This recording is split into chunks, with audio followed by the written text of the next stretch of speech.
What's going on, guys, and welcome back. Martyr comes out on Tuesday, and what the F is this card?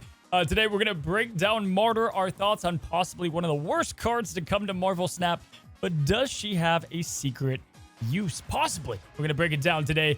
We're also going to be talking about the top November performers in terms of win rate, play rate, and me and Alex's personal choices on cards at every cost that made a huge difference this season's, ones that you guys should be playing as well. And then lastly, guys, we will be wrapping up with all I want for SNAPmas is these features coming to Marvel Snap. This is our wish list to come in the next month and beyond to make Marvel Snap a better game. And there are some things like series drops that we absolutely have to break down. We'll be talking about that all today and more on this episode of the Snapchat. And as always, I am joined by Mr. Alex Coccia. And Alex, he sprung this up on me. I love it.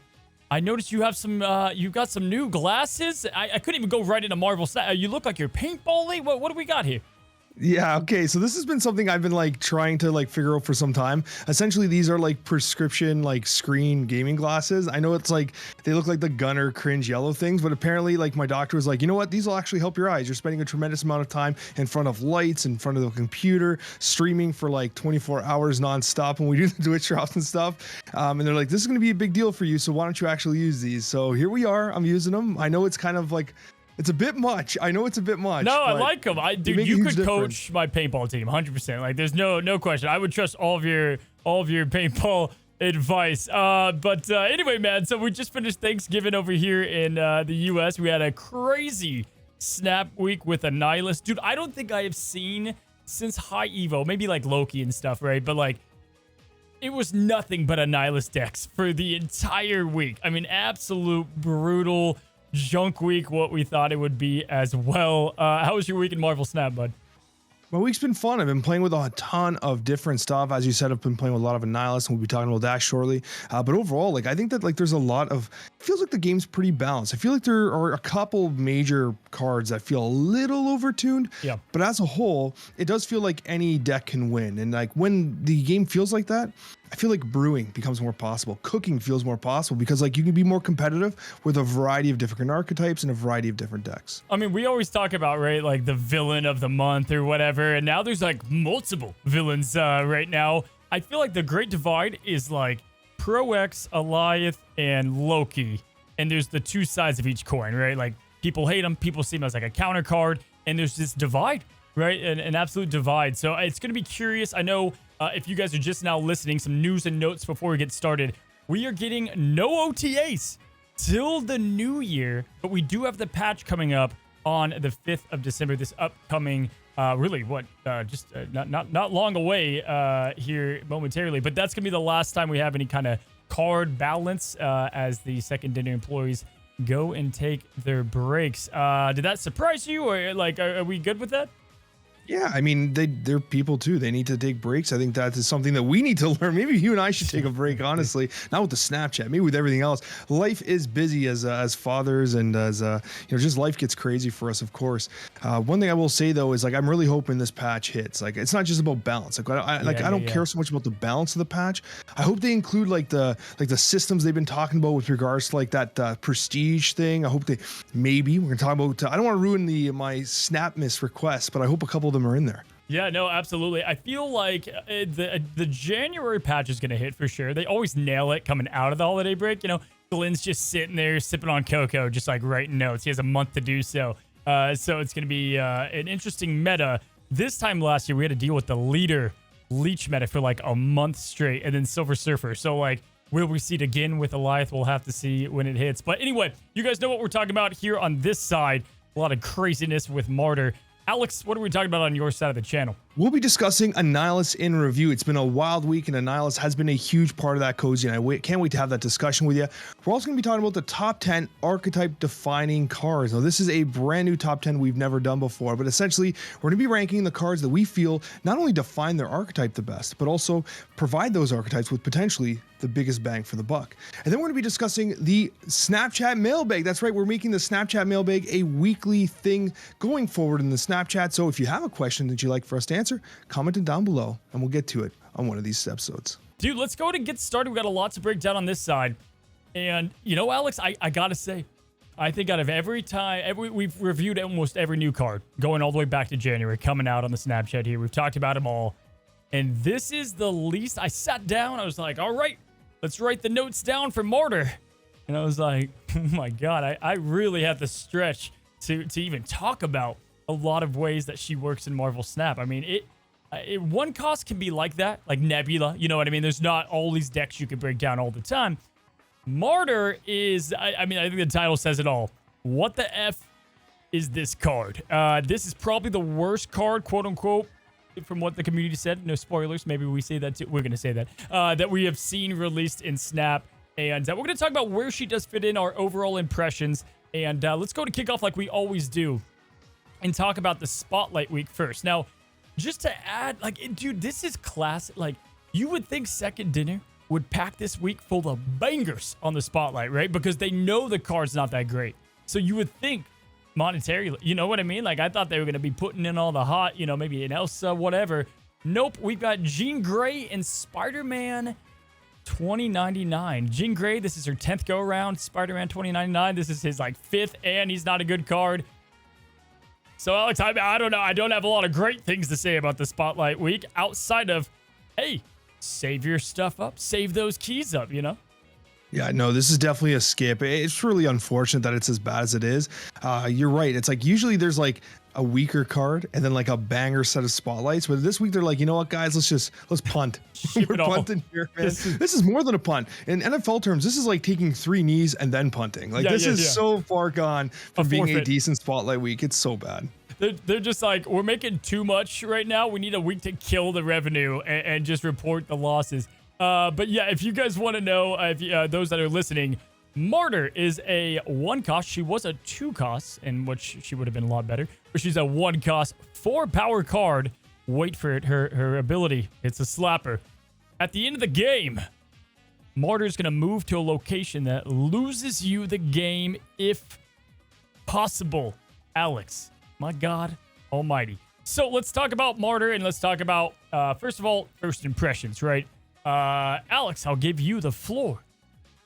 My first impressions, I mean, on my notes, I wrote 3 words, dog shit card. But I mean, honestly, it can't be that bad. It can't be that bad. There has to be something to it. So while I'm joking a little bit, I'm also not, because I don't think we're that high on it. But what I will say, though, is that, like, think about what 1/4 is. And, like, I compare that to, like, okay, is Hawkeye, like, you can bounce Hawkeye. Like, Hawkeye's not seeing a lot of play, but it has way more ceiling, and it won't lose you the game. And then you have, like, Titania. Is Titania just always better? Like, you never run 0 to 0 Martyr. Like, why would you ever 0 a Martyr when you can just 0 Titania or 0 an Ebony Maw? Like, so like that doesn't make sense, Cozy. So I'm like trying to like figure out like, where do I play this? Is it just Professor X fodder? Yeah, well, I mean, I ran out of toilet paper at the house. So I used Martyr instead. I mean, what is the star rating that you're giving Martyr? Oh man, this is like a 1 or 2. Right, and it has to be a 1 or 2. A 2? Even I think a 2 is. There are cards that come out that aren't that great, right? And somebody out there in Twitter or something wants to be the hot nut and just be like, hey, yeah, man, I use this card all the time. It's great. I don't know how many apologists there'll be for the Martyr card. Now we'll break down why. This is a 1 star for me. If we can give out half a star, is probably even that. She's Series 4, so there you go. But you did bring up some great points that we're going to go into. So you'd give her a 2? No, I'd give her a 1. I was saying 1 or 2 just because I was like, just trying not to be so negative. I literally led with dog shit card as my intro. So like, obviously I really do mean 1, but like there has to be something here, right? Because they nerfed it from a 2/6, but like, is it even a nerf? Because like the 6 power swing could lose you, but it's still the power on your side. I just don't see why I'd ever run this card. I want to just bring up your point about Titania, because I think this is a great starting point. Like this is, you know, really, I always try to look at like what is there in Snap at the moment, and then what can we compare cards coming out to, right? With Martyr, we've got Titania, which Titania is a 1/5. Titania can switch sides and lose you the game, and it would be played in almost every scenario I bring up today with Martyr. Titania is almost strictly just a better card for the most part. There are only 2 places I like Martyr better, and so I thought this was a really good point.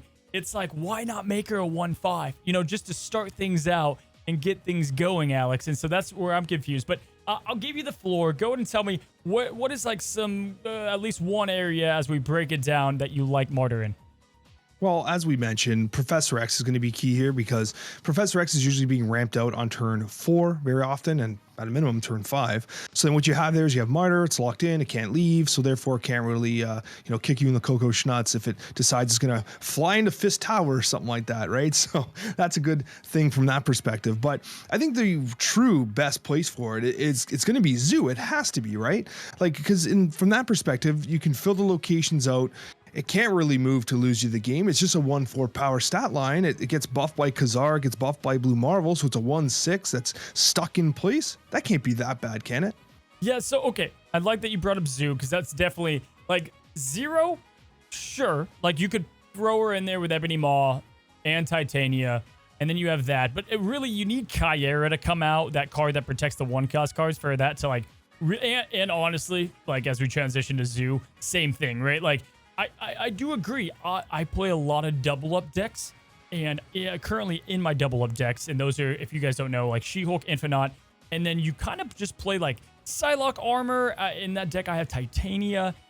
Martyr could fit there instead of Titania in that deck because you have more control of that Titania going to the other side, right? So I enjoy the idea of just filling out the board, like you're saying there. With double up, it's kind of the same thing as you would get there with Titania. But with Zoo, yeah, I mean, yeah, I was thinking about Shauna, right? And I was like, does this make Shauna way worse? But at the same time, Shauna fills out the board. So, but dude, are you even playing Zoo like this? Is anybody right now playing Zoo like this? That's the ultimate question. Yeah, it's hard to say because, like, you're right. Was this a net nerf to Shauna? I actually don't think it is because, like, Shauna Dazzler, I'm telling you right now, it fills the locations. Yeah. Shauna fills 2 on her spot because she lands and then she actually fills a 1-cost, into her location too. So that's 2 spots taken, 1 across the board. You're obviously gonna be playing Shauna in a deck that's running Khazar, Blue Marvel, and other fill style cards. So, like, I know from one perspective, it feels like it got nerfed, but it's still 1/4 power. And the other side to it is that, like, yes, it moves to lose you the game, but, like, how bad can that really be? Like, Fist Tower's probably sucky.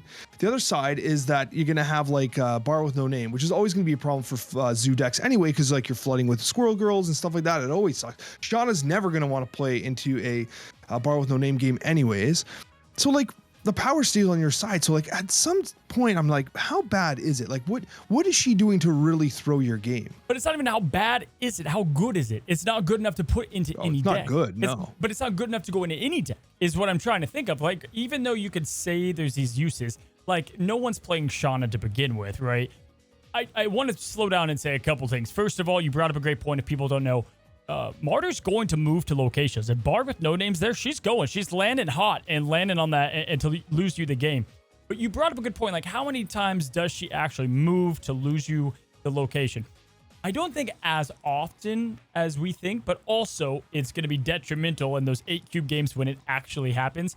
So much so, I see so many people bringing up, hey, Viper that over. It's like, dude, the energy commitment to Viper her to the other side to a chance that your opponent will not fill their board or have that card lose them in the game is a terrible decision. We don't like that, in my opinion. I think that's definitely super just full copium, right, as far as Martyr goes. If I were to play... Oh, dude. If I were to play her, right, the only deck where I was like, okay, she would make it better, right? Because you have to hope she doesn't lose you the game. You have to hope Killmonger doesn't exist, all these things. Is my old Surprise Ultron list. And I used to run this combo of Zero and Patriot together. Because Zero's effect would trigger Patriot's effect as well. And so you would kind of faux Shuri deck when Shuri was hot. And then you could in with Ultron. Ultron fills up the board. The Martyr can't move. I thought about it. I was like, that's a hot deck. That does make that's the only place I'll be trying her in for sure. I like that. Honestly, the Surprise Ultron deck is consistently one of my favorite decks that you put out, and I like the small tweaks you make to it every several months. It's a video every time I see. I'm like, I gotta see it because, like, it's actually one of my favorite decks. And I'm an Ultron believer, Cozy. Yeah. So I'm looking forward to that banger when she comes out. But what I will say is that, like, you're right. Filling the board with Ultron and kind of restricting her ability to, like, completely ruin your game is probably a good idea. And I mean, I got to tell you, I do think that Shauna's probably fine. Shauna's probably fine. I don't think Shauna's impacted. Another one I want to throw out here is Tribunal. Now, Tribunal can use that 4 power, and realistically, she can't move anywhere to do anything because all the locations pretty much, benefit Tribunal to some degree, of course. But it also lacks 1-drops. You never generally play 1-drops in Tribunal because, like, what are you doing? You usually hope for that Invisible Woman or whatever different play line you're looking for. But in theory, Martyr should be okay there. Yeah, Tribunal, I think when we first did the season preview, we were like, that would probably be her best spot. And it's not there all the time. Even Sandman, maybe, you know what I mean? But, like, Sandman could still hurt you theoretically. I guess you could play around her lane in a sense. I get, like, a big brain it or whatever. But again, I'm, like, thinking of reasons, like, in this scenario, on a snowy day in December, maybe, and it has to be exactly 2 p.m. you could play Martyr. It's like, no, I just don't think I'll ever elect to play her nor spin the token. I mean, I'm getting her. I'm going to test her. We both are. I mean, we obviously know that. I can see the video titles, probably now. Her ceiling out of a 1 through 10. Honestly, 5 stars because we've been doing that. Her ceiling is a 1.5. I don't see her being like, wow, this use of Martyr really... She has the value. I totally get that. She's a 1-4. But there are better cards out there with said value, with the cards that she already is going to combo with. You know what I mean? Like another example, Alex, I see so many people bring up Destroy. They're like, I'm going to Venom this. Like, no, you're not. Venom, Destroy lists are so tight. Why would you try to shove this card in there, Yeah, who are you cutting? Who are you cutting from Martyr? Death. No one, right? Like, Deathlock is barely making Destroy decks right now, right? For Hulkbuster, like, you're not putting Martyr in for a Deathlock or a Martyr in for a Hulkbuster. Oh, no, I'm going to cut Carnage. I'm putting Martyr in for that Venom gameplay. It's like, no, you're not, right? And, dude, I swear if January OTA rolls around and they're like, we're making Martyr insane, dude, I'm going to lose it, right? Like, they cannot instant buff this card. They got other things to worry about before Martyr gets treatment. Because, I mean, honestly, listen, have we ever been this down on a card? I really don't think we have. I think I can't remember the last time we just, like, completely, like, we opened up the line with this is a dog shit card. Like, what was the last card that we have even spoken? Try to think back. What was the last card that we even hated this much? I don't think there's ever been a card we've hated this much. I think we were like, I remember being kind of low on Silver Samurai, but I still think we had some hopium, right? Yeah. But like, even then, like, that card's way better than this. Like, it's so much clearly better than this. This card's horrible. And I actually got one more point that I think is a really important one. And I think that this is something I don't want to be too negative on. This is the only Series 4 card they're releasing. It makes me a little upset because there's this old sentiment that you don't pay for power. Why is this a Series 4 card? Were they like, hey, yo, this card sucks, well, make it the Series 4 card? I actually kind of take offense to that, right? Because it's like, make it Series 5. If you're going to make everything, like 95% of the cards Series 5, just make the trash one Series 5 too, so I don't have to look at this and be like, okay, you made this Series 4 because no one wants it. Yeah. Like, I don't want the Series 4 and 5 to be like, oh, this card's shit and this card's good, and that's why you're paying 3,000 extra tokens for it. Like, come on now. It actually bothers me this is a Series 4. I mean, honestly, we're going to talk about series drops coming up on the SNAPmas topic, but it's true. Like, at least pair it with one of the other cards that released this month. You know what I mean? Like, and have that be a Series 4 and have both of them. And then you're like, okay, they pick Martyr because she's bad. And then you have the other one. Totally agree. That I got a lot to say on series drops without question. I mean, we could sit here and really try to calculate it, guys, but we're going to keep it short and simple and pretty much say, bearing a damn miracle, I just don't know where Martyr would be, and that the spotlight is also bad. This is a save your tokens. Now, I do want to say this. I think this is actually a great talking point here. I don't hate that it's bad. And let me tell you why. I don't want bad cards as bad as Martyr, right? Like, maybe a little bit of a middle ground here. But weeks like this is great for the larger population of the Snap community because they can save their freaking tokens, right? They can save their tokens. They know with confidence, like, I'm not getting this card outside of a few people who had, like, way too much, like, I don't know, Baileys around Christmas. To me, that's the only, like, silver lining, I can't get off the fact that you think that so in America, when you guys are having Christmas, Bailey's is the drink of choice. That's what you guys are getting sauced over. I get a little Bailey's and coffee as I look at Christmas lights. Like when I think about like, you know, American drinking, it's got to be Jack Daniels. Like, you guys are like, get that Jack out for Christmas. That's that's America, right? Not Bailey's. Well, dude, you got your like America F250 Jack Daniels glasses on right now. So I told it like, you look like a man that'd be drinking Jack Daniels right now. No question about it. I wish the audio listeners, like if you have been an audio listener of the Snapchat and you've been like, I wonder what it looks like when they film this. Now's the time. Now's the time to come. Alex has been wearing these for all a year plus of the Snapchat filming. But anyway, guys, so that is Martyr. We'll be sure to be talking about her in review on Alex's side next week. So hey, maybe we're crazy, but let us know down in the comment section. We're gonna be going to our next subject. I'm excited to talk about this one. It is November top performers, Alex. Now, what this is, we're gonna talk about the most played cards. I'm sorry, essentially the most seen cards in the last 30 days, all game modes, and just kind of talk about our feelings, thoughts, and or what the list is. Guys, try to guess ahead before we talk about it. We're also going to talk about win percentage when they're played. I love that statistic specifically. When they're in the deck, it's like cool, but I really want to see when you actually play it. Obviously, some of these are going to be easy to guess. Others, not so much. And then lastly, we're going to be talking about our top performers, Alex, of this season. It's kind of our favorite cards. Same thing. We've done this before, but these are more of our top performers, our MVPs, if you will. Now, I'm going to start us off with the list. And Alex, here we go. By most seen, and these are cards that have been most seen within Marvel Snap. We've got our top 10. Now, I did, on some of these other lists, I adjusted it a little bit. I think there was some Punisher love. I took that out. I was like, it was worth putting it in there. At number 10, Alex, I'll read them a good amount at a time. We have Miss Marvel coming in at 10, which is somewhat typical of a season pass card, but she's a good one at that. I'm sure that does not surprise you all too much. No, it doesn't. Not at all. Actually, I think she'd been higher, but makes sense. I mean, season pass card, she's a good one. She's a fair one. I think this is a good placement for her for sure. Yep. Outside of Miss Marvel, next up, and this one shocked me, man. I couldn't believe this. Cosmo right now is at number 9 seen. I am baffled that Cosmo is this high. Like, and I'll spoil it. Like, Luke Cage is in here, but Cosmo is. Is that insane to you? It's got to just because the Loki decks, yeah?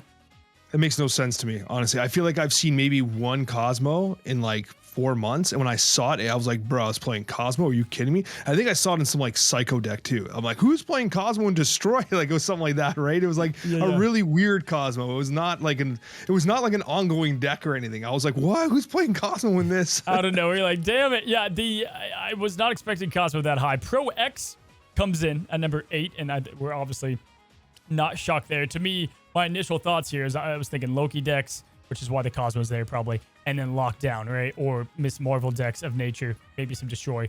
So Pro X, one of those divisive cards a little bit, right? What are your thoughts on Pro X on the moment?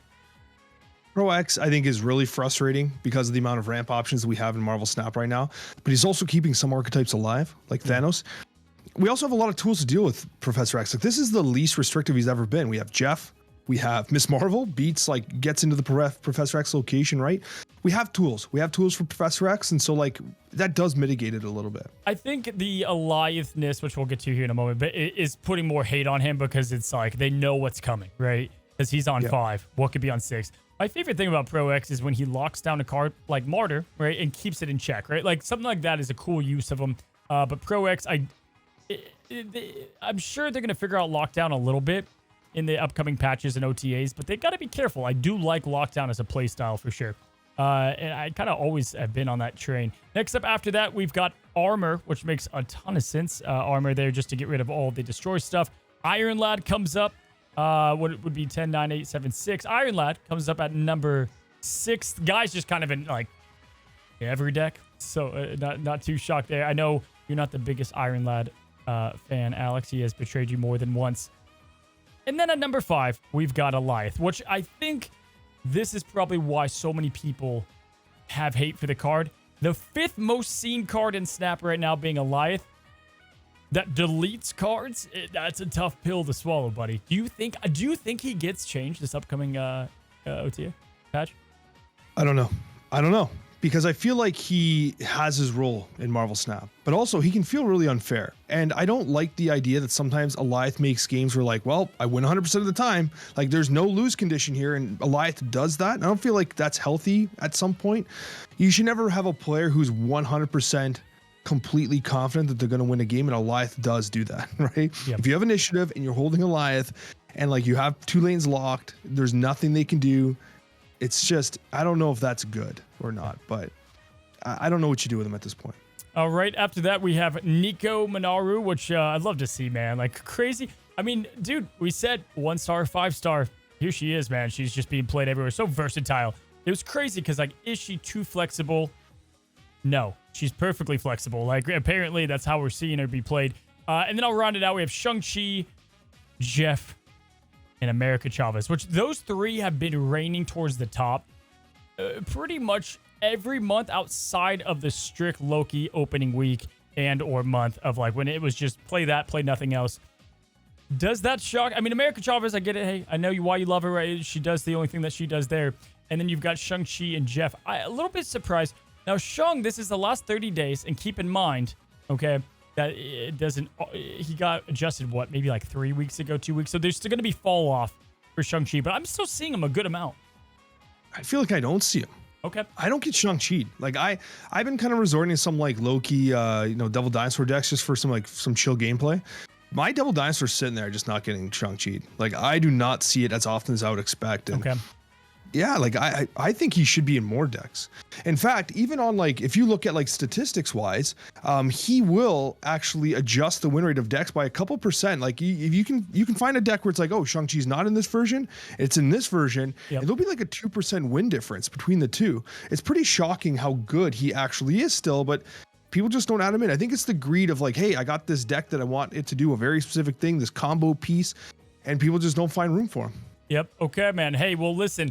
We're going to talk about next here in the next category we're going to bring up. I thought those were interesting. We've got the win percentage when played. Now, outside of Hela, which, like, this is obvious, right? Like, think about it. People are not playing these cards unless they win the game most of the time. And so cards like Hela are going to be, clearly these big finishers to win. The ones that I knew at the top of my head was Hela and Onslaught, right? Like, people aren't playing Onslaught as well unless they're going to probably win that. Is there any that you can guess? Give me like 2 to 3 that you think may be on this list. It would have to be Ultron. Ultron has to be there. Okay. All right. You got any others?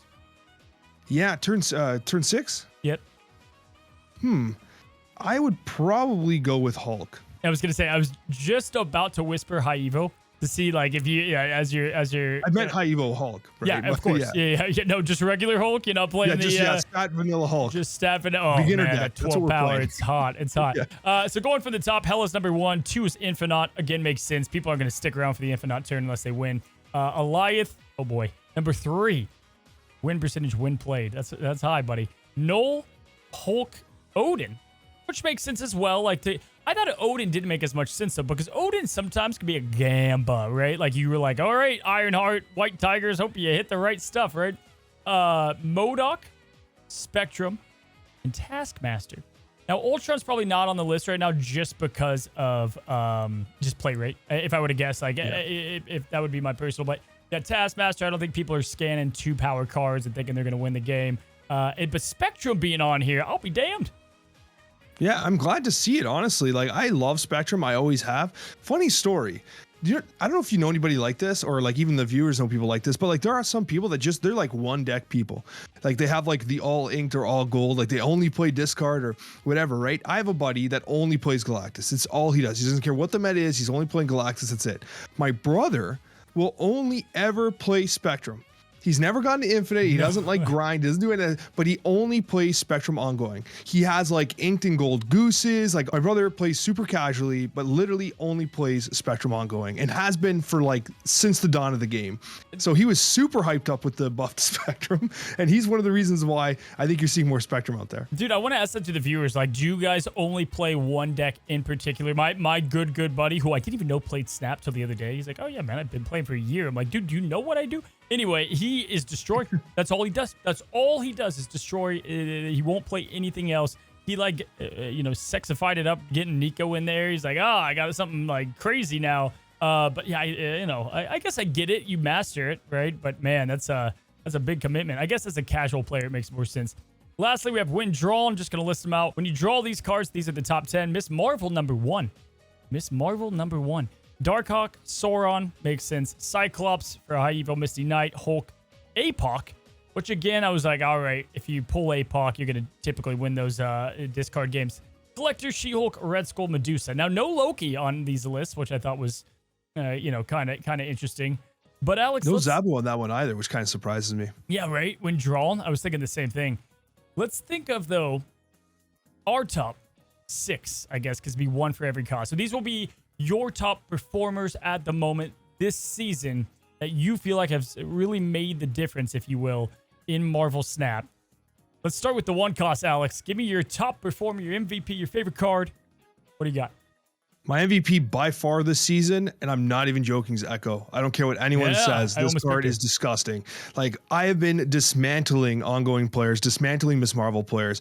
Like, when I get into Conquest and I play Echo on turn 1, the angry face shows up on the card, and then they start playing all these, like, Miss Marvel ongoing cards very awkwardly around it.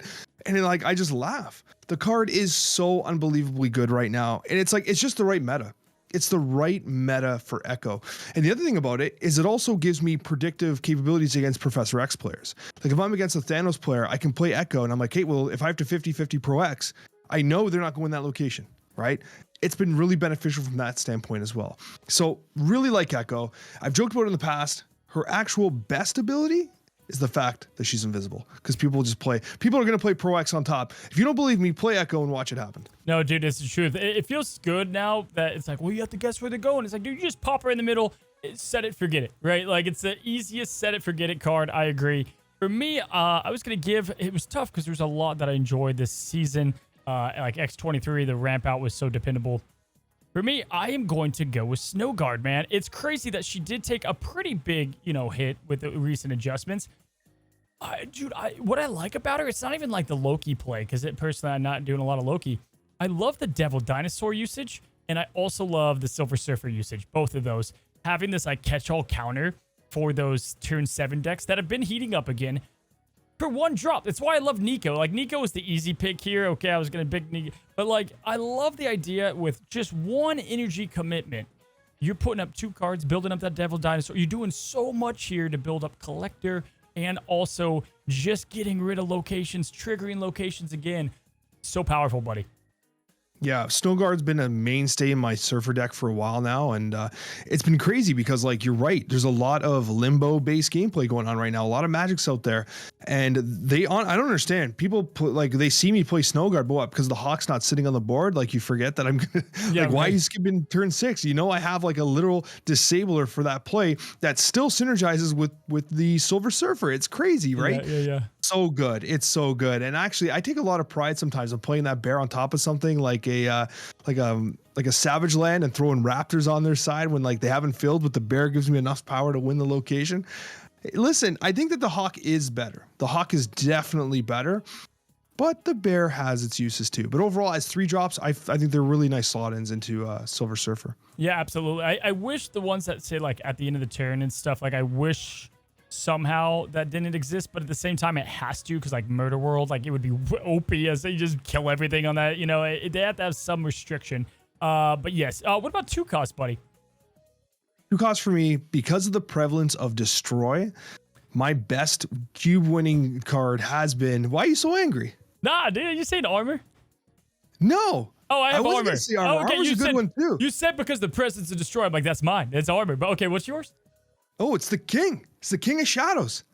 Yep. Come on. Yep. Yeah, so Shadow King for me has been an absolute banger, because like I take out Venoms right down to 3 power every single time. Man. Oh, so and I good. played on turn 5 pretty confidently, and I like it. I think Shadow King is a low-key winner of cubes. I know it's awkward, like you don't want to play him on 2, so sometimes he's like the additional 3. He's like the extra tech you carry. Yep. But honestly, I think Shadow King gets no respect in Marvel Snap. Like I want you guys out there right now, if you have not played Shadow King, throw him into a couple decks and just try him, and you'll realize how much better he is than you realize. Bro, I put him on my top 10 last week of the best cards in Snap right now. Like, he is truly, he goes, mine is armor. He goes through armor. Shuri, Red Skull, doesn't matter, right? Like, for 2, For 2, it's nothing. I mean, you could play him out on turn 5, 6. You have a lot of ways to play him. You could scope him out on 4 if you know like what's going on.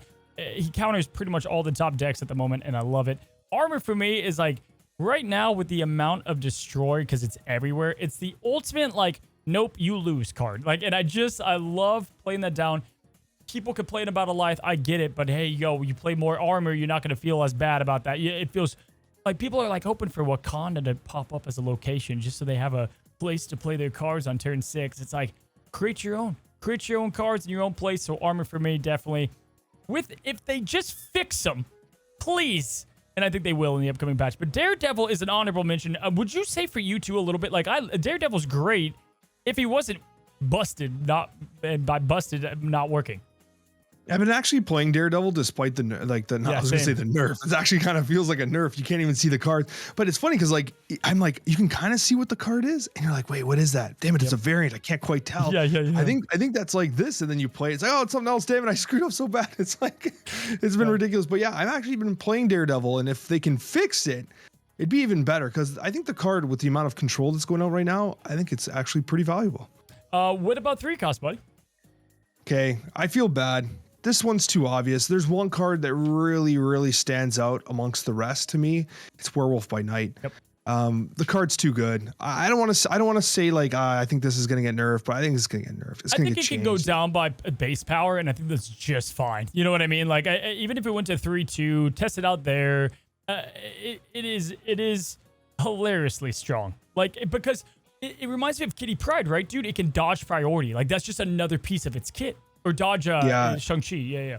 Yeah. I think it drops to 3-1. I think you take a free bounce away. I think is what ends up happening. And I still think it's good. Like, I still think it's good. Like, you think about these decks, you kind of realize you're like, oh man, I have all these honor reveals. Like, they just like, there's honor reveals all over the place. You even seen Green Goblin played in Werewolf by Night decks because he's an honor reveal that doesn't take up space on your board. So, like, he doesn't actually clog yourself up. It's crazy. Like, Werewolf by Night is one of the few cards in Marvel Snap right now that really feels a little high. Like even Annihilus, the best Annihilus as a whole has a very middling kind of lower end win rate. The only one that's really performing is a Werewolf by Night Annihilus deck because it's just Werewolf by Night elevating the archetype. Dude, it's like the yoked beast carrying the ship. I love when we get things right, like we nail it. And I know when we broke them down, I ended the topic with, dude, the simple fact of tech cards with Werewolf is going to be game winning, right? Because just playing Shang-Chi in a lane that they thought they had, you flip it, and then you play Shadow King in the other. You bounce him. You're going to win the lane that he lands on because he's whatever power that is, right? Shadow King's there for a little insurance, or you don't even need the Shadow King. You can have a freaking Forge. I don't really care. And then the Shang-Chi takes care of business. The tech card usage with him is out of control. 3-1, he'll be fine. He'll be completely fine. I agree. Honorable mention to him, I guess, would be Negasonic. I think it's a very fun card. Oh, hell yeah. I'm all in on that. I love Negasonic. I've been playing a ton of Negasonic. And Rogue, for that matter. I got to say, dude, Rogue has never felt more dangerous. You know what I mean? Just so, like, even getting rid of a Quinjet or a Zabu, slowing them down. Do you ever see a Zabu come out and you're like, do I wait? Do I take the Darkhawk? Do I take the Zabu now? You know, like, what do you do in that situation?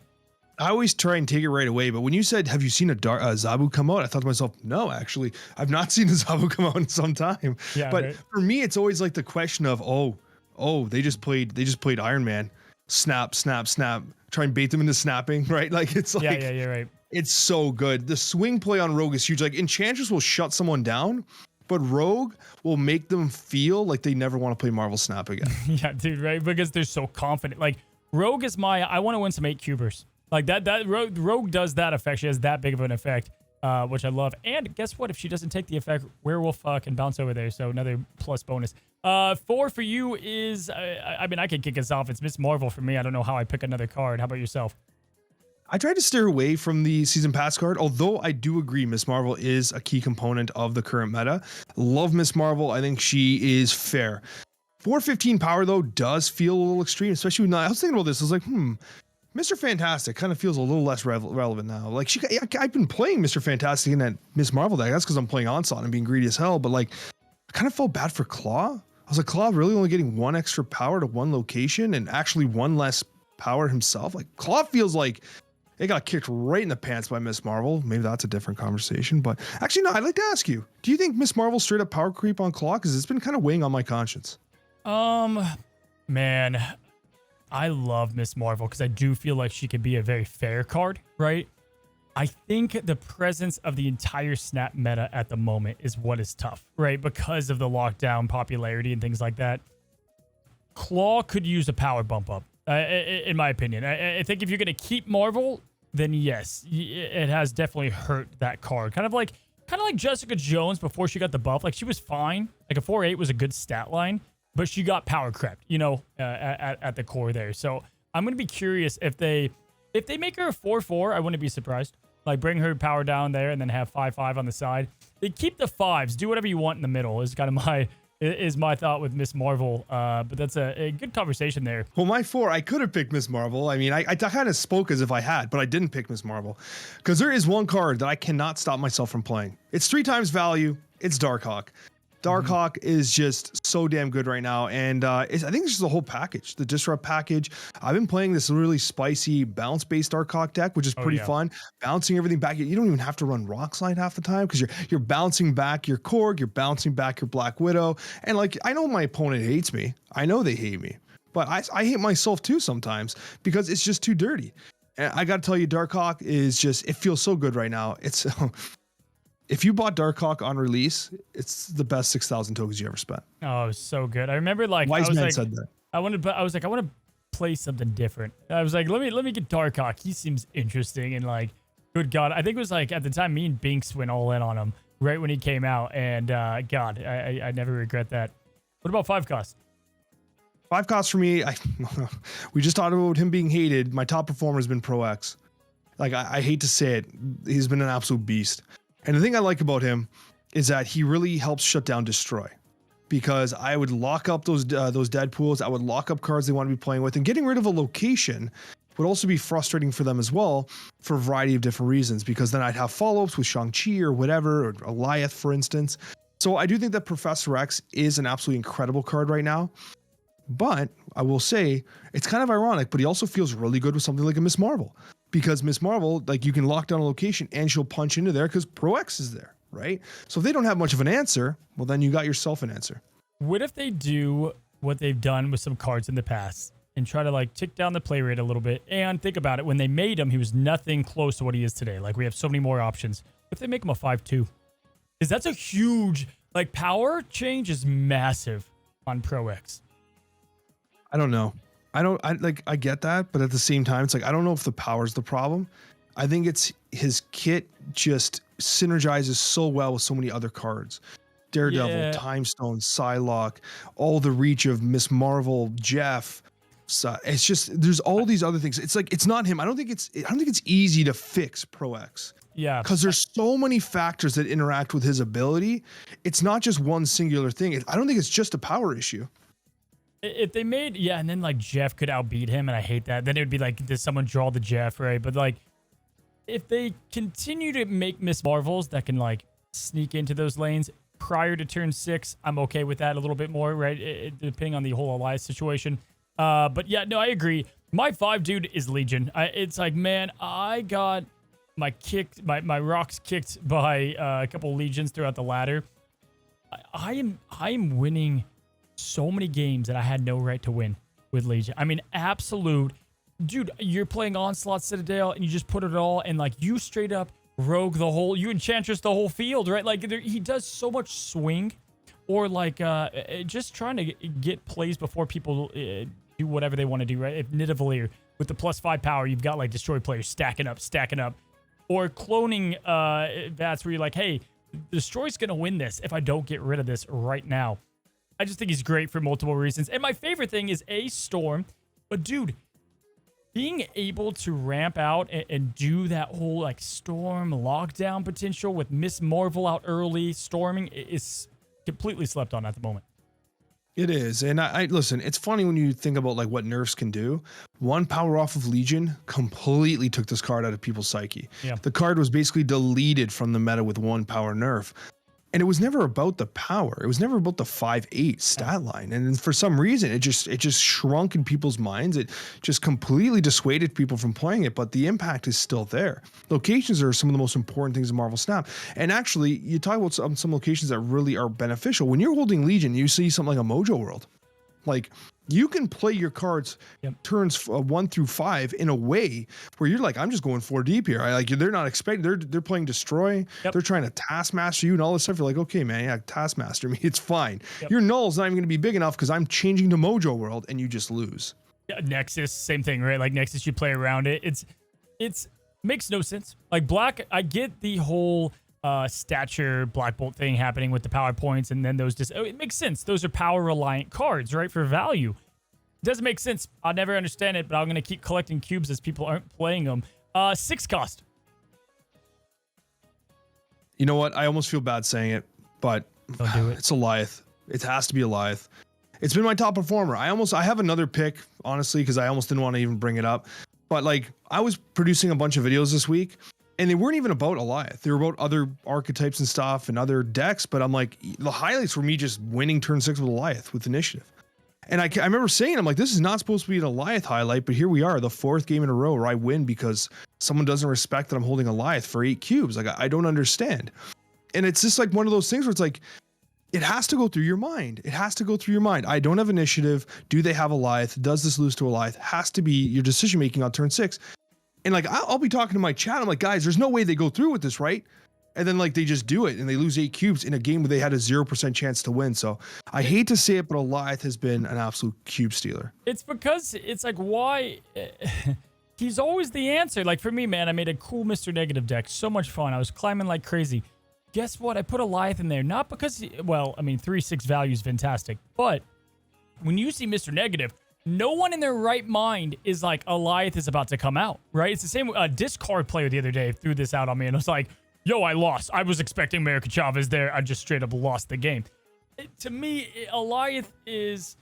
I respect you for saying you play him in the sense of like, there are people that are like, Alioth's got to go, picket signs. Alioth's got to go. And then they go home and they play Alioth. It's like, okay, I don't understand. I don't fault you for putting him this high. For myself, I play a lot of Alioth. I could have easily put him up there. I've got She-Hulk. I think She-Hulk is got to be in the best place she's been since she's came out. And I play her probably too much, but I rely on her a ton. I think she's fantastic. The turn 5 skip oftentimes is pretty leading, but you can combine her with any of the OP 5-cost cards that we have today. If you don't draw Alioth, it's like a great alternate win condition. I want to say Magneto. I don't know about you. I want to say Magneto. He's great against Darkhawk and Venoms at the moment, but I'm like fearful. Turn 6 win plays are very tough to pull off with the Alioth meta that we're in, right? Yeah, no, it is 100%. Magneto's interesting from a standpoint of like, you don't always have to play him in a location that they're predicting because of the amount of disruption you'll do. It also destroys Miss Marvel to some degree. But what I will say though is that like, it is a very good card that I think is being underplayed right now. I'm not seeing much Magneto, and it should be in more decks. It's just, it looks like the decks are getting greedier and tighter and greedier and tighter. And Magneto is like a flavor card that you never feel bad cutting because you know you have a 6-drop that you're like, oh, well, I can always add Chavez or I can always add Alioth, right? And they're just these evergreen cards that always feel relevant. Magneto just barely doesn't get in there. And the other thing is, obviously, we had the buff to Doctor Doom, which I think took Magneto out of people's minds because when Doctor Doom went down, Magneto went up. Yeah. The stocks are completely inverse from one another. Yeah, they are. So the last one I want to mention is, I think, is Onslaught. Onslaught's been a really good one too. Oh yeah. Just because like with the amount of ongoing you're seeing right now, especially with Miss Marvel, it ain't no joke with how much power you can put out wide. Yep, no question, buddy. Well, let's go ahead and bring it from those top performers and have our last subject as we head into the month of December, the holiday season. All I want, Alex, for SNAPmas is blank. Now, this can be, for myself, I was looking at stuff that I want very soon and upcoming. I think that's kind of the approach and or just things you want. Marvel Snap works as well, Alex. All I want for SNAPmas is border picking. That's my number one thing. Border and aesthetics picking. I know that they had this idea of doing like the prestige system, some additional stuff based on like variant collections and things like that. I've been super excited about that. Now, I'm not even the kind of person that buys out the variant shop. Actually, I've not bought a variant in like months. I just haven't. And like I'm actually really looking forward to that system. I want to see the border picking specifically because I have so many cards I can't upgrade because I'm like I can't break this. I can't break this beautiful variant the way it looks.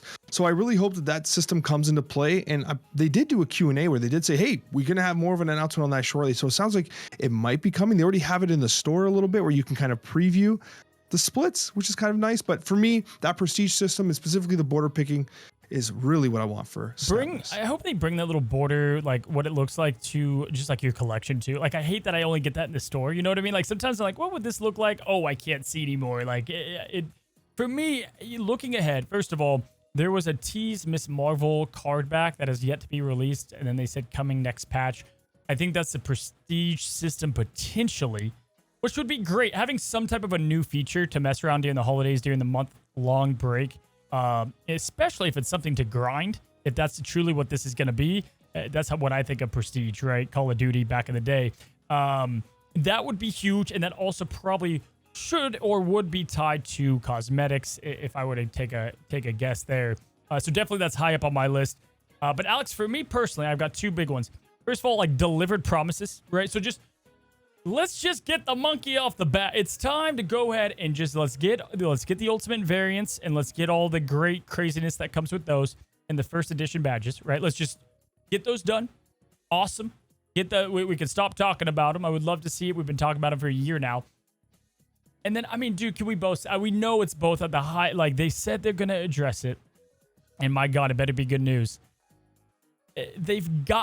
They have to talk about series drops. We have to return. Martyr cannot be the last confirmed series drop. I mean, dude, that's it, man. Take my present, Santa. I just want series drops at this point. I'm actually really nervous about a discussion about series drops because it's not improbable that they say series drops are never happening again.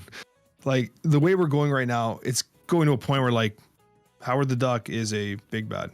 Like that's just where we're at now. Big bad. Every card's pretty much a big bad. It doesn't matter. Like I'm really nervous that series drops just don't matter anymore. There must be some internal metric that has tipped where they're like, we don't need to do series drops anymore. We just don't need to. People are collecting enough cards. Or I feel like there's this.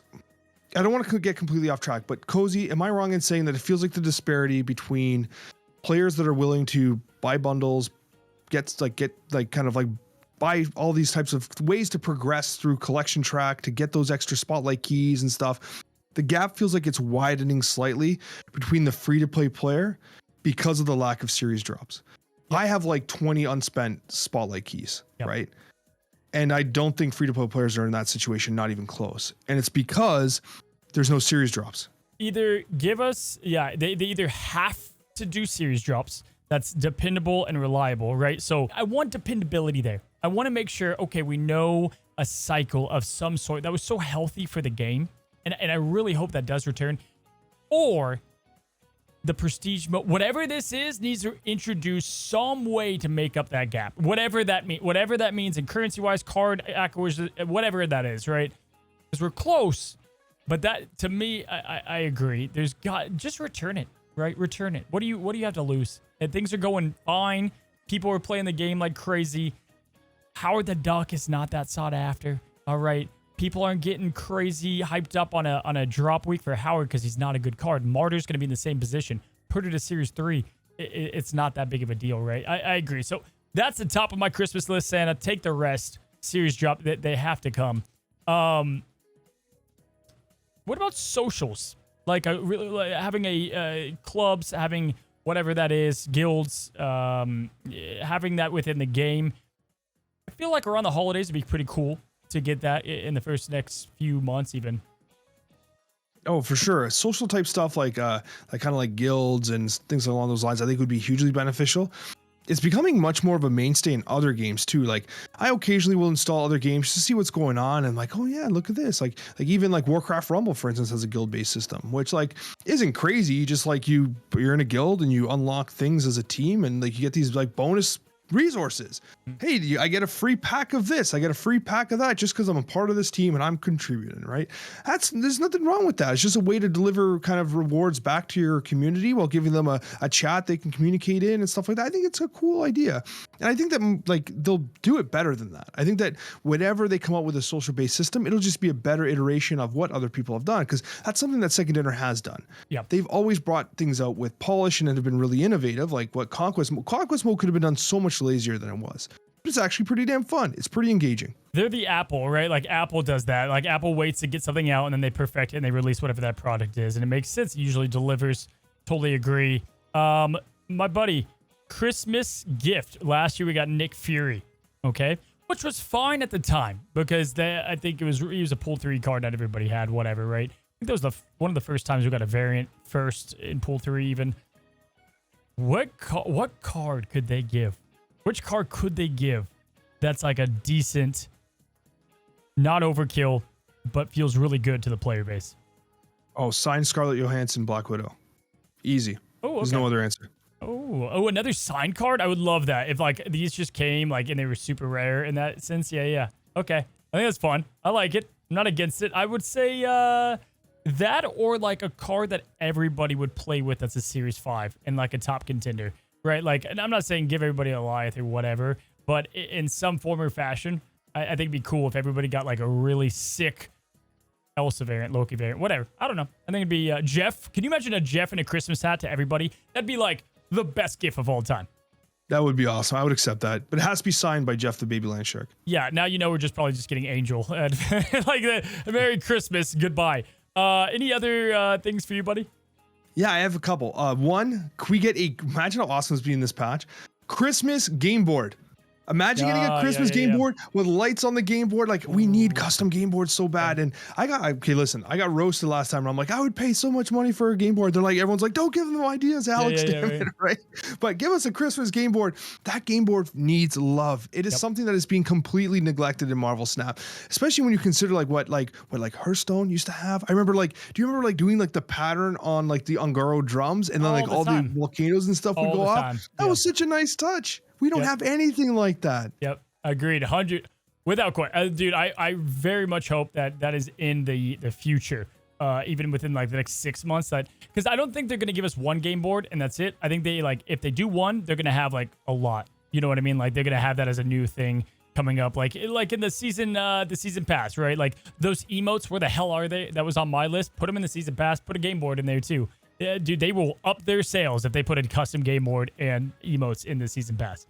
Yeah, 100%. And they should be, damn it. And the other thing is season pass. Why aren't we getting premium mystery variants? Remember how long we were saying, hey, put a premium mystery variant in the season pass? I'm dying. Like, just do the last one, the last variant, make it a premium mystery variant. Like, I don't understand why that's not happening. I digress. One last thing, Cozy.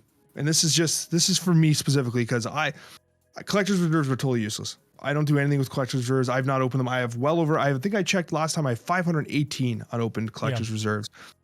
You know what I was thinking about? We haven't seen a variant rush in a while. And I think the last one was around Christmas time last year, where we did a nice variant rush. We unlocked the rogue with the hat and the hot chocolate. Why can't we do some more variant rushes? I agree. Yeah, I hope they do. I think I saw somewhere that they're not doing them again, but like maybe they're bringing back the old ones potentially is what I saw, like from the rogue again. But I agree, like spice in a couple more, like the steampunk was really cool. You know, like that was such a great way, and like, yeah, like the opening up a cache and every now getting like the rogue and stuff was fun. Like that was super. Like I still have that rock slide. He's still my rock slide variant. Is the scissor opening whatever it is. I love it. It's great. It's Abomination that's opening the present. No, there's a rock slide one though too. Where it's like rock paper scissors. Yeah. It was rogue, rock slide, A-bomb, Patriot, and maybe one other one. I don't know how. A-bomb has like all the lights over his shoulder. It's actually a great variant. This is sick. I know. I remember getting it. I'm like, I never play A-bomb, and then High Evo came around. And then for me, the close that I have roadmap obviously be a great way to kick off the end of the year. Tell us what's coming out. Tell us what's planned to come out. And deck slots. Second dinner. If you're listening, please, more deck slots. It's fun. Please. We have 20. It's not enough, Cozy. It's not enough. It's crazy to say it's not enough, and I think people will be like 20 if they're an outside looking in, but because it's 12 card decks, it's like, dude, I could use 100. Like, I could use so many. I'm always deleting, buddy. I'm always deleting. But Alex, that takes us to the end of this episode of the Snapchat. We're going to be heading over to Alex's side to talk about Annihilus, talking about the top archetype defining cards, my friend. And what was our last subject on your side?